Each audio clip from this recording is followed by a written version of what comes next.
Baik, assalamualaikum warahmatullahi wabarakatuh semuanya. Apa kabar? Baik Baik, Pak, Pak. Ya, Waalaikumsalam. dikarenakan hari sudah siang, marilah kita mengucapkan Bismillahirrahmanirrahim sebelum masuk ke materi pembelajaran kita untuk saat sekarang ini. Bismillahirrahmanirrahim. Baik, untuk materi kita pada kali ini itu tentang sistem reproduksi. Nah, terkait dengan sistem reproduksi itu ada dibedakan antara reproduksi jantan yang betinanya. Nah, baik, di sini kita langsung saja masuk ke materi sistem reproduksi pada bagian betina. Itu pada gambar yang sudah tertera pada papan tulis, Anda bisa melihat bagian-bagian dari alat sistem reproduksi pada betina. Di antaranya yaitu bagian yang paling bawah itu yang bernama vulva atau biasa disebut dengan vagina. Nah, saluran ini menghubungkan antara dinding luar dengan rahim sekaligus dapat mengalirkan darah menstruasi saluran dan saluran keluarnya bayi. Misalkan di sini terjadi proses menstruasi di mana dinding rahimnya itu melebar. Nah, ketika pada fase setelah dinding rahimnya melebar, setelah itu terjadi proses pendarahan. Nah, darahnya itu keluar melalui vulva atau dinding rahim dinding vaginanya ini. Nah, selanjutnya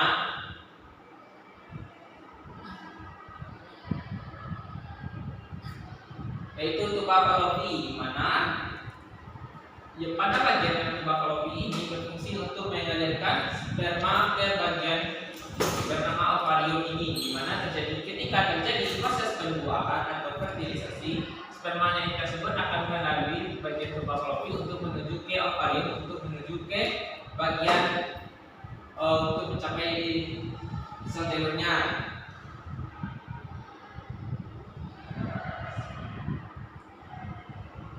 Nah, selanjutnya itu pada bagian ovarium. Nah, pada bagian ovarium ini Anda bisa mengetahuinya yaitu pada bagian ini berfungsi untuk menghasilkan sel telur pada wanita atau pada betina umumnya. Nah, di sini terdapat sel telur yang dibungkus di dalam ovarium ini. Dan selanjutnya yaitu rahim, berfungsi sebagai alat perkembangbiakan pada janin pada masa proses kehamilan, di mana terjadinya proses kehamilan itu disebabkan karena masuknya sel sperma menuju ke ovarium, terjadi pembuahan di sini, terjadi peleburan antara sperma dengan ovarium. Setelah terjadi pembuahan maka disalurkanlah ke rahim ini. Nah, rahim ini berfungsi sebagai alat tempat perkembangbiaknya sebuah janin. Nah, Anda semuanya bisa rahim ini ialah tempat yang paling kokoh di dunia. Kenapa seperti demikian? Karena besarnya itu cuma 5/7. Sedangkan ia bisa mengandung anak yang besarnya lebih dari buah kelapa, kan? Selanjutnya kita masuk ke alat reproduksi pada jantan. Nah, pada gambar ini Anda bisa melihat bagian-bagian ada reproduksi jantan terdiri dari bagian vas deferens, uretra, penis, skrotum, testis, epididymis, gland prostat, vesicus vaginalis, dan endometrium. Nah, terkait dengan ini ada bagian yang terletak di luar, yaitu diantaranya yaitu ada penis dan skrotum. Penis ini berfungsi untuk menyalurkan sperma dari saluran vas deferens menuju ke dalam rahim atau vulva ini dan menuju ke sini. Nah, itu fungsi dari penis. Selanjutnya yaitu pada fungsi skrotum. Skrotum itu ialah tempat atau wadah untuk menampung si testis agar ia tidak jatuh bawah, gitu kan? Nah, selanjutnya pada bagian yang di dalamnya yaitu ada bagian yang pada bagian testis ini berfungsi untuk menghasilkan sel sperma untuk proses perkembangbiakan pada manusia itu, terutama yang hanya dimiliki oleh laki-laki atau si jantan. Nah, selanjutnya yaitu ada epididymis yang namanya didekat dengan si testis ini, tepat seperti untaian benang yang menggumpal, gitu kan? Nah, pada bagian epididymis ini berfungsi untuk proses tempat pematangan sel sperma sebelum disalurkan menuju ke rahim. Nah, selanjutnya yaitu ada namanya saluran vas deferens, yaitu di mana saluran ini berfungsi untuk menyalurkan sperma dari testis epididymis menuju ke penis. Itu fungsi dari vas deferens. Nah, selanjutnya yaitu pada endokemi ini berfungsi untuk menampung cairan urin yang telah dihasilkan dari penyaringan darah yang dilakukan oleh ginjal. Selanjutnya yaitu ada vesicular seminalis, tepatnya terletak di sebelah kantung kemih.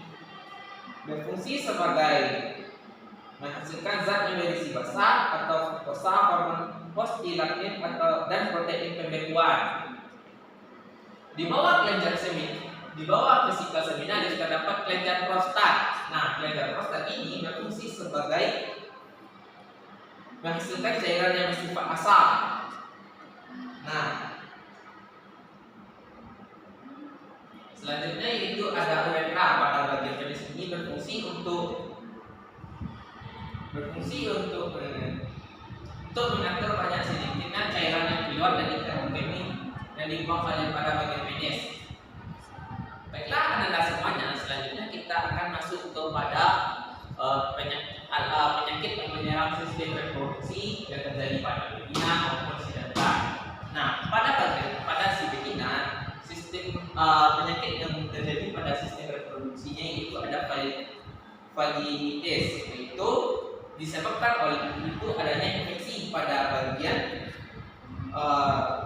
kondisi infeksi pada bagian vagina pada wanita yang disebabkan oleh rahim yang disebabkan karena adanya bakteri, jamur dan parasit yang hidup di bagian rahim si wanita. Selanjutnya yaitu ada Condyloma acuminata, yaitu penyakit yang disebabkan oleh virus dengan kuman papiloma. Virus ini merupakan penyebab kutil pada bagian reproduksi pada wanita.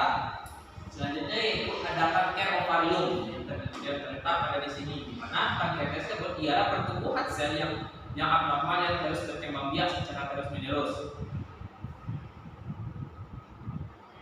Selanjutnya yaitu ada kanker serviks yang sering terjadi menyerang pada bagian wanita, yaitu yang sering menyerang pada bagian serviksnya.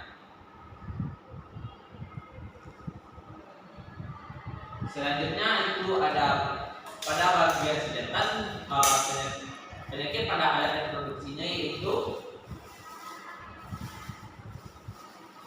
adanya penyakit kencing batu, di mana ia menyebabkan bolehnya melalui alat reproduksi itu mengalami kesulitan, di mana kencingnya itu menggumpal seperti batu yang sulit dikeluarkan.